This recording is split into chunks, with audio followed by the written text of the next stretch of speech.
የውጭ ኃይሎች በኢትዮጵያ ህዝብ በብልጽግና ወኪላቸው አማካኝነት ላለፉት 5 ዓመታት ያወጁትን ጦርነት ምን ያህል ተስፋ እንደቆረጡ የሚያሳይ ነው በማለትም ተናግረው ነበር።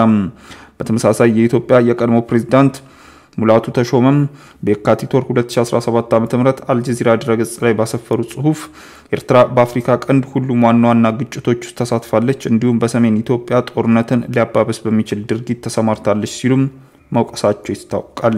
ኤርትራ በበኩሏ የቀድሞ ፕሬዝዳንት ሙላቱ ተሾመን ክስ በማስተባበል ኢትዮጵያ ቀጠናውን የከበቡ ችግሮች መፍለቂያ እና ማዕከል ናት ስትልም መኮንኗን መዘገባችን ይታወሳል። ፍርድ ቤቱ አቶ ታዬ ደንዳ ጉዳያቸውን ማረሚያ ቤት ሆነው እንዲከታተሉ ትዕዛዝ ሰጠም።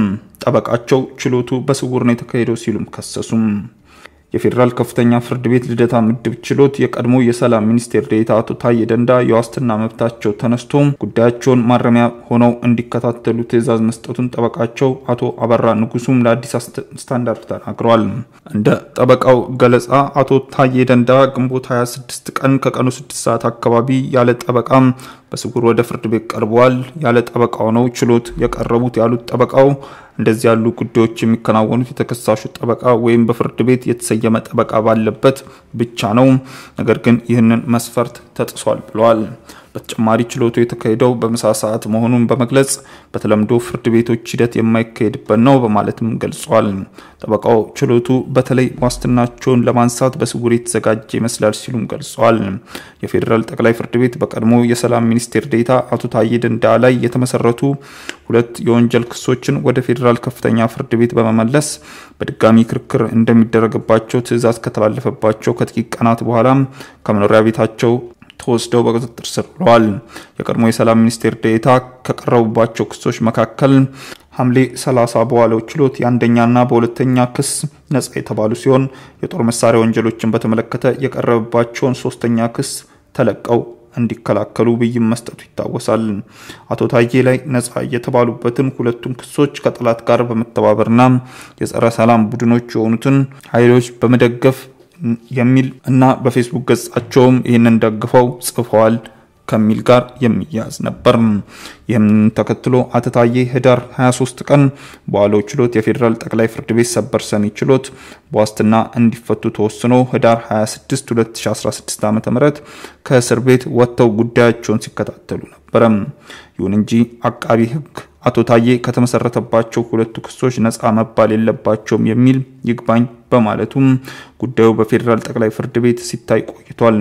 በጉዳዩ ላይ ትላንትና ውሳኔ የሰጠው ፍርድ ቤቱም የአቃቢ ህግ ይግባኝን በማጽናት አቶ ታዬ ነጻ የሆኑበትን 2ቱን ክሶች እንዲከላከሉ ብይን ሰጥቷል። በመሆኑም ክሶቹ ለፌደራል ከፍተኛ ፍርድ ቤት እንዲመለሱና ክርክሩ የሚቀጥል ሲሆን የዋስትና መብታቸውም ተነስቶ ጉዳያቸውን ማረሚያ ሆነው እንዲከታተሉ በትላንትናው ዕለት ተሰጥቷል። ፍርድ ቤቱ የመከላከያ ምስክርን ለመስማት ለሰኔ 30 ተለዋጭ ቀጠሮን ሰጥቷል። ኢሳያስ አፈወርቂ በአፍሪካ ቀንድ በኩሽ ሴም ቋንቋ ተናጋሪ መካከል ጥላቻን በመፍጠር ውጥረትና ግጭት እንዲፈጠር እየሰሩ ነው ሲሉ አምባሳደር ዲና ሙፍቲ ተናገሩ። የኤርትራው ፕሬዝዳንት ኢሳያስ አፈወርቂ የአፍሪካ ቀንድ ለማተራመስ እየጣሩ ነው፣ ሴምና ኩሽ ቋንቋ ተናጋሪ ህዝቦች መካከል ጥላቻን በመፍጠር ውጥረትና ግጭት እንዲፈጠር እየሰሩ ነው ሲሉ የኢትዮጵያ ህዝብ ተወካዮች ምክር ቤት አባሉ አምባሳደር ዲና ሙፍቲ ተቹም። ፕሬዝዳንቱ ኢትዮጵያና ሰፊውን የአፍሪካ ቀንድን ለማተራመስ የሚደረጉትን ጥረት እንዲቀጥሉም ሊፈቀድላቸው አይገባም ሲሉም አሳስበዋል። የኢትዮጵያ ህዝብ ተወካዮች ምክር ቤት አባል የሆኑት የቀድሞ የውጭ ጉዳይ ሚኒስቴር ቃል አቀባይ የነበሩት አምባሳደር ዲና ሙፍቲ ሆርን ሪቪው ድረገጽ ላይ ባሰፈሩት አስተያየት የኢሳያስ አፈወርቂ የወቅቱ ፕሮጀክት ዋነኛ ትኩረት የአማራና የትግራይ ሚሊሻዎችን በማስተባበርና በማቀናጀት የኢትዮጵያ ፌደራል መንግስትን ለመጣል ነው ሲሉም ገልጸዋል። በአሁኑ ወቅት በህዝብ ተወካዮች ምክር ቤት የውጭ ጉዳይ ቋሚ ኮሚቴ አባል የሆኑት አምባሳደር ዲና ሙፍቲ በጽሁፋቸው የኤርትራው ፕሬዝዳንት የኦሮሞ ማህበረሰብ በኢትዮጵያ እንዲጠላ ለማድረግ እየሞከሩ ነው ሲሉም ገልጸዋል። አምባሳደሩ ለዚህም ፕሬዝዳንቱ ፍጹም ያልተረዱትን ጽንሰ ሐሳብ ኦሮሞማን በንግግራቸው ጠቅሰዋል ሲሉም ተችተዋል። ፕሬዝዳንቱ ጣልቃ ገብነትን በቃላት ብቻ የተገደበ አይደለም ሲሉም የኮነኑት አምባሳደር ዲና የኢትዮጵያ መንግስት በትጥቅ ለመታገል የሚንቀሳቀሱ ኃይሎችን የቁስ ድጋፍ እያደረጉ ነው ሲሉም ከነዋል። አስከፊው ጥሬት ይኖራል ሲሉም አስጠንቅቀዋል። የኤርትራው ፕሬዝዳንት ወታደሮችን ከኢትዮጵያ ሉዓላዊ ግዛት እንዲያስወጣና በኢትዮጵያ ትጥቅ አንስተውም መንግስትን ለመውጋት ከሚንቀሳቀሱ ኃይሎችም ከመደገፍ እንዲቆጠቡ ግፊት ልናደርግ ይገባል ብለዋል። የኤርትራው ፕሬዝዳንት ኢሳያስ አፈወርቂ ግንቦት 16 ቀን 2017 ዓ.ም በተከበረው የሀገሪቱ 34ኛ ዓመት ነጻነት በዓል ላይ ኢትዮጵያን በተመለከተ ባደረጉ ንግግር የኢትዮጵያ መንግስትን ተችተዋል። ጦርነትን ለማስቀጠል የጦር መሳሪያ ግዢ ላይም ይገኛል ሲሉ አስታውቀዋል። እነዚህ የታቀዱ ጦርነቶችን ለማስጀመር የጦር መሳሪያዎችንና ቴክኖሎጂዎችን ለማግኘት የሚደረገውን ግዢ፣ ጠድፊያ፣ ተጓዳኝ ፉከራዎችና ወታደራዊ ዝግጅት የዘገበው ነው ሲሉ ተደምጧል።